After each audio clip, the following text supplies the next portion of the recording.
Are some of us more autistic than others? Short answer, no. That's not how autism is measured. If you're looking at autistic people, or you know an autistic person, I'm autistic, and you're thinking, oh, he's more autistic than that person, or that person's less autistic than this one, I'm about to adjust the way that you think about autism. It is not measured that way.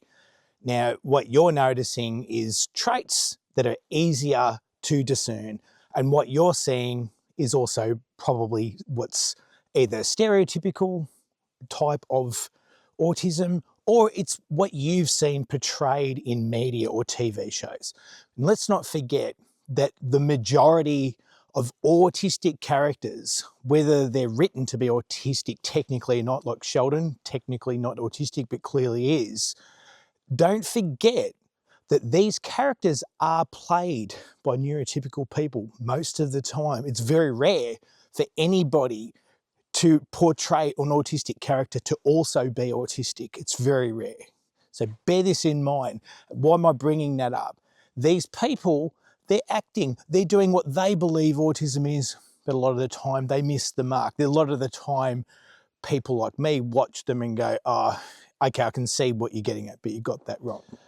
And let me explain this with an analogy. I'm saying, nobody's more or less autistic than another person. Let me put it in a way that may make sense to you using cars. Even if you know nothing about cars, you know basically there's two-wheel drive vehicles and there are four-wheel drive vehicles. Most of us are aware of this fact. But there are vehicles like a Land Cruiser, a Toyota Land Cruiser. The majority of people who know nothing would look at one of those and go, oh, that's a four-wheel drive. But a Subaru Legacy or a WRX you would look at and not necessarily, unless you know cars, you wouldn't necessarily look at one of them and say it's a four-wheel drive. So we'll use comparing a Subaru WRX and a Toyota Land Cruiser, pictured here. So is one of them more of a four-wheel drive than another? Don't forget that one of them would probably be better off-roading. The other one is better at rally driving, both requiring four-wheel drive to do. So would you still claim that a Land Cruiser is better four-wheel drive or more of an all-wheel drive? They've got different kinds of systems in them and they are capable of different things. One's lower to the ground, one's higher, one's faster than the other. So is it correct? If you believe that claiming a WRX is a better or more of a four-wheel drive than a Land Cruiser, then again, what metric are you using? Does it measure, does it meet the criteria for better or more of or anything like that? One's faster than the other, one's more ground clearance, you can see from just looking at them. So do you get my point here? That's what autism is like. If you compare us to others, you might say that we're four-wheel drives and other people, neurotypicals, are two-wheel drives, just for the sake of the example. And the reason I'm using this is four-wheel drives are typically more complicated, more complex, and that is the case for autistic people. We typically are more complicated, more complex. We smell more things. We notice more things. There's a lot we physically feel more than the average person does. We often experience more emotions than the average person does. Better or worse, not really a thing. But anyway, so if you're new to autism, you're trying to understand it, you've got a friend or a family member who is either newly diagnosed or they're going down the research rabbit hole, they're doing deep dives on autism, and if you're tempted to, well, based on what you know about autism, you're tempted to tell them they're not, I would suggest not doing that. And yeah, educate yourself a little bit. If they're older, they're over 30, if they're a woman, these two groups of people are quite likely to do a thing called masking, which, as it suggests, subconsciously we are hiding our autism. And therefore, as I said before, stereotypical. Bear in mind that, first of all, if you're watching this, you quite likely don't know much about autism. You probably look at someone like me and go, he's not autistic. And if you are, then you are proving my point. all it is simply put, you don't, at this point in time, you don't know much about autism. But if you're watching this, well, I'm glad, because that means you're trying to learn. That's a really, really good thing. So good on you. If you find yourself leaning on what the stereotypical views, or I would ask you to explore how it is that you know anything about autism and explore where you found that out.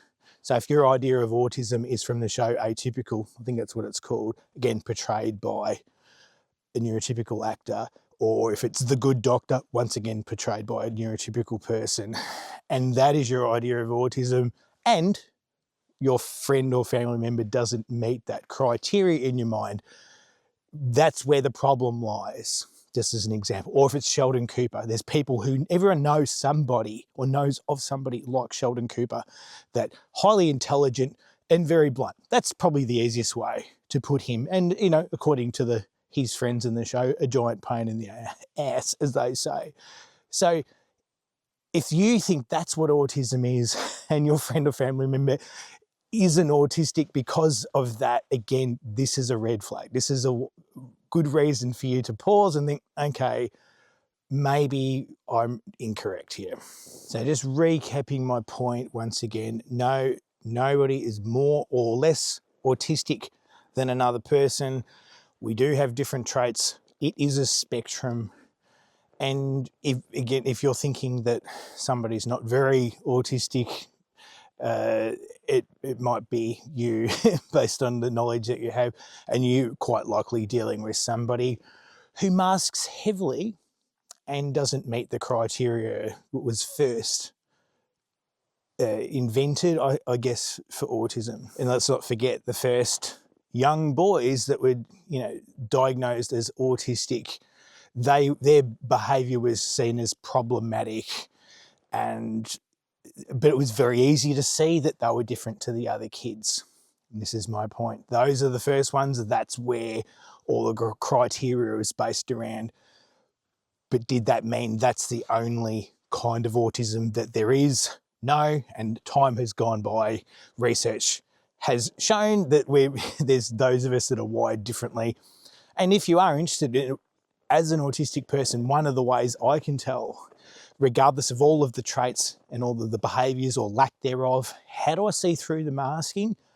I don't realise I was doing this, but I look for the thing called bottom-up processing.